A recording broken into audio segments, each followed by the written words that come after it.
Donc voilà un peu les petits chéris des permaculteurs. Là, ça fait un peu panique dans le Landerneau depuis quelques années, les aziminiers.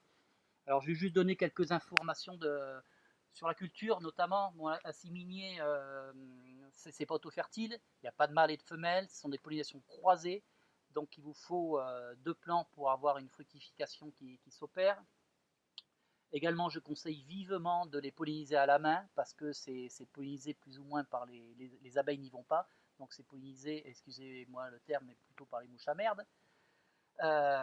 Donc pollinisation avec un pinceau à la main quand c'est en fleurs en sortie d'hiver. Comme c'est une petite fleur marron, comme d'ailleurs beaucoup de fleurs marron en général attirent les insectes charognards. Donc si vous voulez planter un assimilier ou deux assimiliers chez vous, ça demande, en tout cas dans le sud-ouest, des expositions légèrement ombrées, un petit peu à l'ombre l'après-midi, pas le plein soleil, des sols assez profonds et humides. Voilà. Naturellement, ça pousse aux États-Unis sur les bords de rive. Jardin botanique de Nantes, il y en a un, ils ont tout un écoulement d'eau comme ça qui est artificiel mais qui est très très joli, qui part du Grand Blotreau, je vous conseille de le visiter d'ailleurs en passant. Et il a les pieds dans l'eau, d'accord. Donc l'aziminier, terrain assez riche, assez profond, bien arrosé en tout cas les 2 premières années de la reprise. Après il a une bonne tenue au sec une fois qu'il est bien ancré. Mais vous lui donnez tout l'amour et souvent on ne sait pas, les gens ils me disent ah je sais pas, je l'arrose, de l'eau. Balancez-lui de l'eau, vous aurez un assimilier beaucoup plus joli. Voilà. Après, il y a des variétés auto-fertiles comme Prima, Sunflower, High, Lins Favorite, etc. Qui sont partiellement auto-fertiles. Donc là, c'est issu de greffe. Vous pouvez en planter qu'un, vous aurez quelques fruits. Hein, vous allez quand même multiplier la quantité de fruits si vous mettez déjà plusieurs cultivars, plusieurs variétés et plusieurs plants. Mais vous pouvez planter un seul Prima, un seul Sunflower.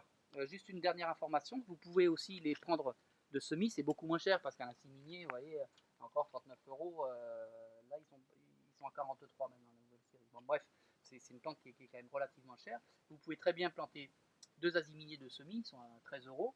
C'est juste de la patience. Hein. Il vous faudra compter 7 à 8 ans pour avoir les premiers fruits. Vous aurez un calibre un petit peu plus petit, mais c'est quand même très goûteux. Hein, donc si vous n'avez pas des gros budgets, vous pouvez même vous amuser à prendre 4-5 aziminiers de semis, vous les faites bien démarrer, et quand ils ont 3-4 ans, pourquoi pas, vous venez me demander un greffon, et si vous savez un petit peu greffer et tout, ben vous pouvez faire vos greffes, et à ce moment-là, vous aurez un beau bestiau que vous avez payé dans une pépinière 90 ou 100 euros. Donc ça permet aussi, à petit budget, en ayant un peu de patience, soit de les amener à fruits de semis, soit après de les greffer. Hein.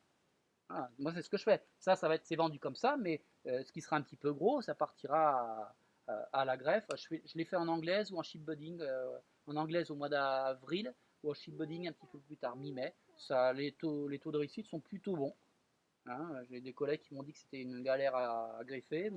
J'en ai pas fait des 100 et des 1000, mais j'ai dû en greffer une trentaine. Ouais, j'ai 70%, 80% de réussite. Hein. C'est quand même très correct.